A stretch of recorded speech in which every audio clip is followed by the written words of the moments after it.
It's actually pretty thrilling to trust that God has a plan, and that there will be lots of different talents and charisms and stuff that'll come out in your life, and to see how God is going to work that all out. So I think fundamentally just that attitude that God has a plan, and that together we're trying to unveil it and see what that is, with some delight, as opposed to, hey, I know all.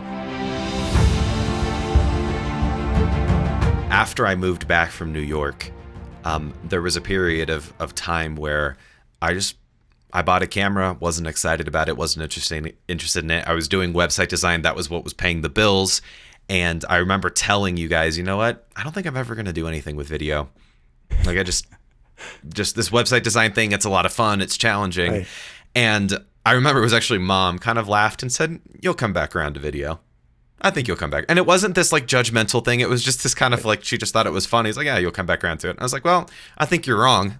And sure enough, 3 months later, a priest gave a homily. I was extremely motivated, and I moved heaven and earth to make that video. But what it also kind of reflected, the way that she said that, was the most important thing about this, which is the relationship.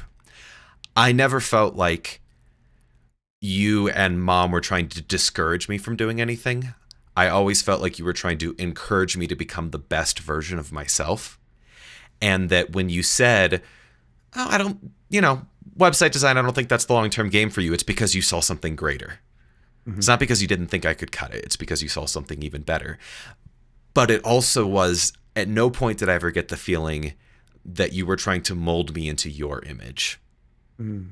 And I think that that's so important, because I have friends where they're doing a job because that's what their parents want them to do, It's so hard.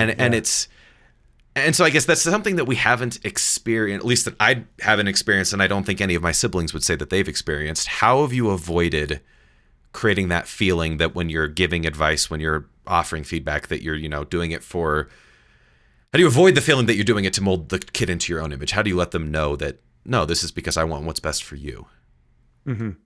Yeah, I think that just fundamentally is an attitude, that when I realized that indeed, like, you are more God's son than mine, even though I love you and I'm delighted in you and as my son, and with each of my kids. And it's exciting to see, it's actually pretty thrilling to trust that God has a plan, and that there will be lots of different, talents and charisms and stuff that'll come out in your life, and to see how God is going to work that all out. So I think fundamentally just that attitude that God has a plan, and that together we're trying to unveil it and see what that is, with some delight, as opposed to, hey, I know all, because we've been wrong. There's some things where we thought, well, I don't know that you're going to be great in sports. And you had just like a flair, with some of the different, went from, again, I said that before, from a strategic standpoint, that it was fun to watch you.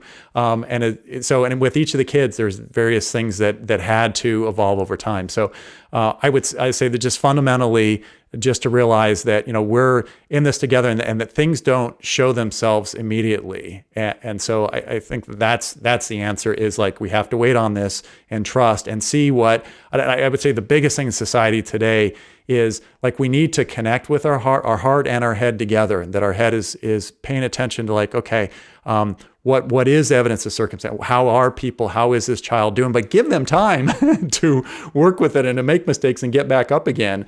Because, some of the great players were great because they loved it so much they kept doing it and they got better, but they didn't. Michael Jordan, what he did, I don't think he made it on his high school team for, a couple of years, and look where he ended up. So trusting that there's a plan, and then just having that fundamental excitement that, hey, God's going to work this out.